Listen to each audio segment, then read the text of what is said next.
手紙ヤギの編み会にようこそ。お手紙ヤギです。ハッシュタグお手紙ヤギの編み会は、編み物をしながら気の向くままにおしゃべりをするという編み会のようなスタイルの動画です。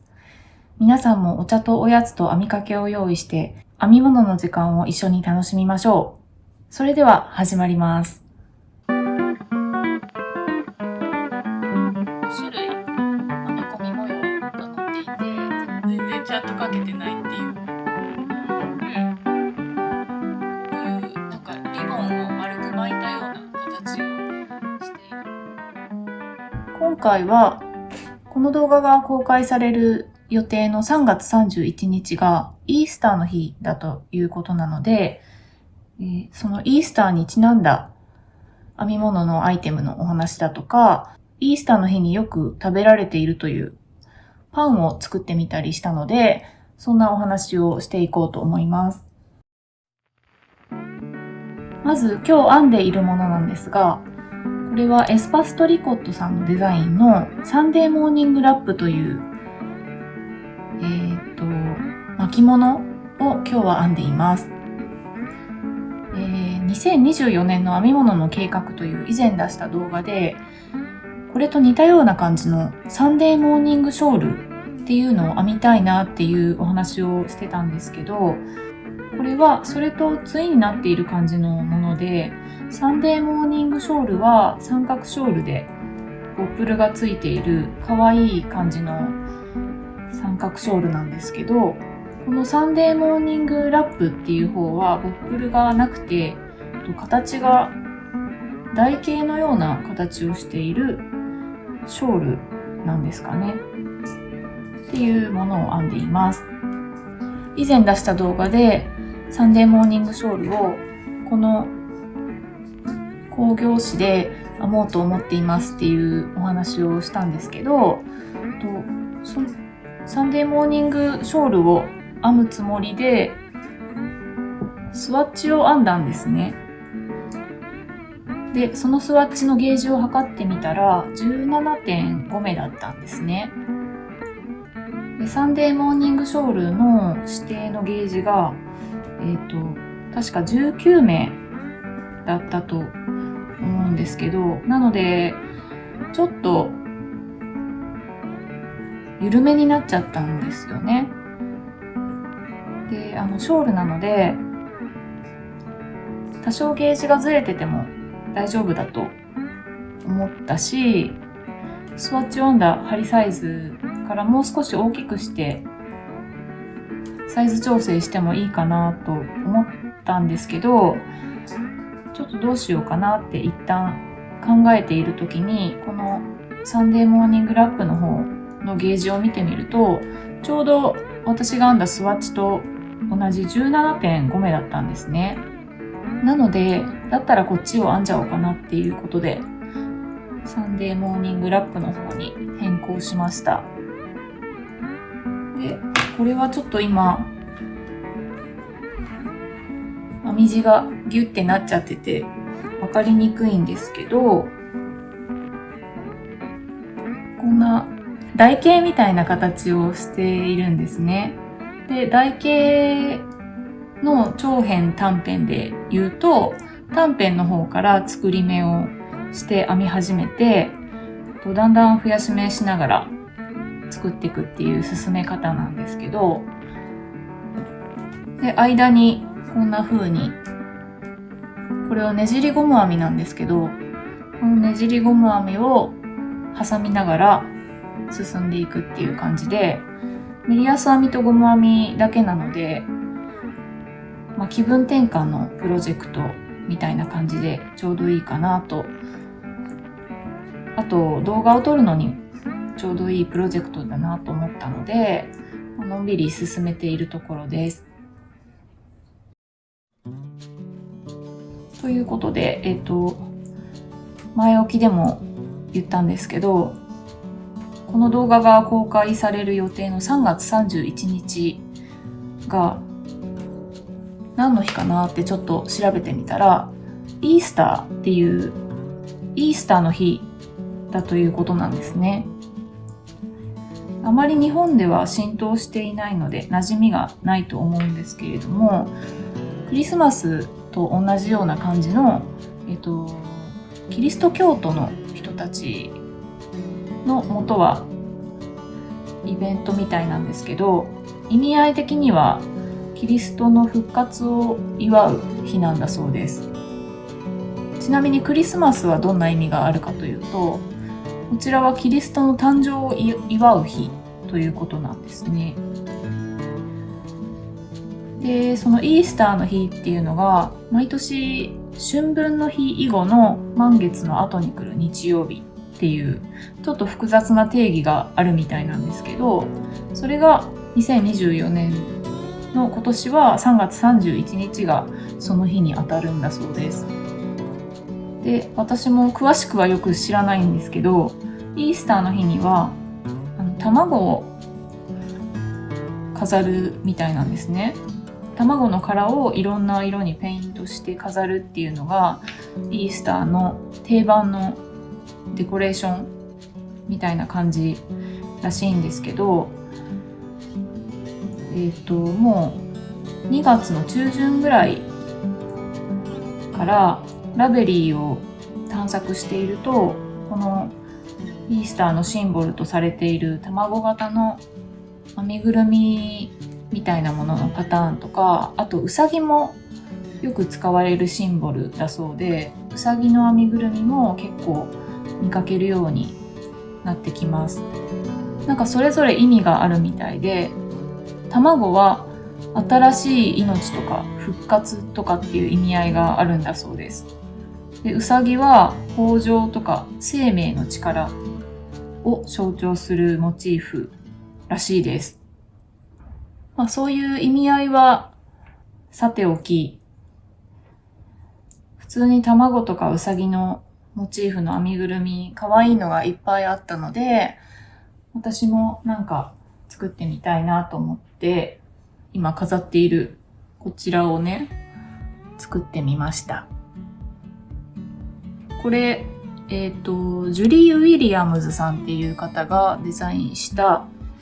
イースターエッグというパターン名の、これは何なんだろう、編みぐるみというかホームデコレーションみたいな感じのアイテムですかね。こんな感じのかわいいいろんな模様が入った卵型のアイテムなんですけど、これが全部で5種類編み込み模様が載っていて、全部可愛かったので全部1個ずつ編んでみました。こんなチェックの模様とかボーダー、あと水玉模様とか、こういう模様とか、あとこれはお花のモチーフですね。こんな感じの可愛い卵を編んでみました。ちなみに糸はうちに草木染めしたソックヤーンの余り糸がいっぱいあったので、それで編みました。なんか春先に家の中に飾っておくの可愛いなと思って作ってみました。ちょっとイースターについてお話ししようと思ったので少し調べてみたんですけど、イースターの日にはイースターの日にみんなでやるゲームとか、あとよく食べられてる食べ物とかがあるみたいで、ゲームはエッグハントっていうゲームを楽しむそうです。どういうゲームかというと、卵型のチョコレートとかおもちゃが入った卵をあらかじめ家の中のいろんな場所に隠しておいて、それを子供たちが探し当てるっていうゲームらしいです。あとイースターの日によく食べられているものにホットクロスバンズっていうものがあるらしいんですね。と調べていて初めて知ったんですけれども、それがどういう食べ物かというと、パンなんですけど、シナモンとかナツメグとかクローブとかのいろんなスパイス類と、あとドライフルーツ、レーズンとかオレンジピールとかのドライフルーツが混ぜ込まれてある甘くてスパイシーなパンみたいなんですね。で、なんで名前にクロスっていうワードが入っているかというと、焼く前の生地に十字に切り込みを入れておいて、焼き上がったらその切り込みの部分をアイシングで飾って十字架を強調したような見た目になっているからクロスっていう名前がついているそうです。で、そのスパイスとドライフルーツってなんかすごい美味しそうだなと思って食べたいなと思って売ってるお店をちょっと探してみたんですけど、イースターがやっぱり日本でそこまで浸透していないからなのか、ほとんどお店見つけられなくて、で、ネットで調べていると、富澤商店さんっていう食材屋さんのウェブサイトで出来上がってるものじゃないけど、レシピがあったんですね。私パンって作ったことがないんですけど、なんかどうしても食べたいなって思っちゃって、だからせっかくなので初めてのパン作りにトライしてみました。で、それがこちらです。これ一応ハッピーイースターって書いたつもりなんですけど、全然ちゃんと書けてないっていう。これが富澤商店さんのレシピのページに材料書いてあるところにチェックボックスみたいなのがついてて、そこにチェックを入れると、そこからもうチェックを入れたアイテムが購入できるっていう感じになっていて、なので富澤商店さんのレシピのページからお買い物材料を購入して作ってみました。これ本当は私ここチョコペンで書いてるんですけど、本当だったら小麦粉とお砂糖を混ぜたようなペーストでここ十字の模様をつけるんですけど、なんか絞り袋と口金が必要で、ちょっと私これからもまたパン作りやるかどうかわかんなくて、なので道具類はなるべくあるもので済ませようと思って、使い切りのチョコペンでこんな感じにデコレーションしています。ちょっといただいてみようと思います。初めてにしてはうまくいったんじゃないかなと思うんですけど、こんな感じで、ちょっとわかりづらいですが、中はレーズンとオレンジピールが入っていて、富澤商店さんのレシピはスパイスミックスみたいな感じのものだったんですね。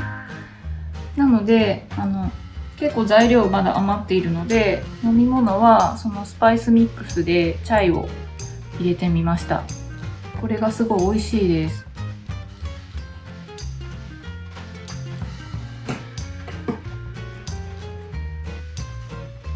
昨日焼いたんですけど、焼きたての時は柔らかかったんだけど、ちょっと1日経ったらパサついちゃってますけど、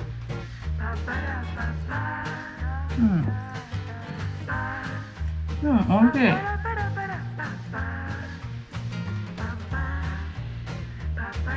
味はちょっとシュトーレンに似てるかもしれない。食感は全然違うんですけど、シュトーレンももしかしたらスパイス類入ってるんですかね。これ焼きたての時に食べればよかったけど、動画撮んなきゃって思ってちょっと時間経っちゃって、焼きたての時はもっと美味しかったかもしれないっていう感じで、ホットクラスバンズというイースターの日によく食べられているパンを作ってみましたっていうお話だったんですけれども、ちょっとパンつながりで全然編み物とまた関係ないけど、今までに私がハマったパンのお話をしてみようかなと思います。思い返してみると結構あったんですけど、一番最近だと野上の生食パンにハマりましたね。まだ皆さんの記憶に新しいかと思うんですけど、数年前に高級生食パンのブームありましたよね。野上はその元祖みたいな食パン屋さんなんですけど、当時ブームが起こった時に住んでいた家の近くに野上のお店ができたんですね。流行りに乗って私も食べてみたんですけど、結構衝撃でしたね。なんか食パンなんてどれも変わんないでしょって思ってたんですけど、すっごい美味しくてびっくりしました。しかも買った翌日もまだ全然もちもちしていて、めちゃくちゃ美味しくて、もうその当時結構頻繁に買ってましたね。流行してた時は他にもいろんなお店ができてたので、いくつかそういう同じような高級生食パン屋さんみたいなところで買って食べ比べてみたけど、やっぱり野上は段違いでしたね。私の中では。なんかその後、食パンブームが去っていったり、あと野上ってちょっと騒動ありましたよね。それでなんかイメージがあんまり良くなくなっちゃったかもしれないけど、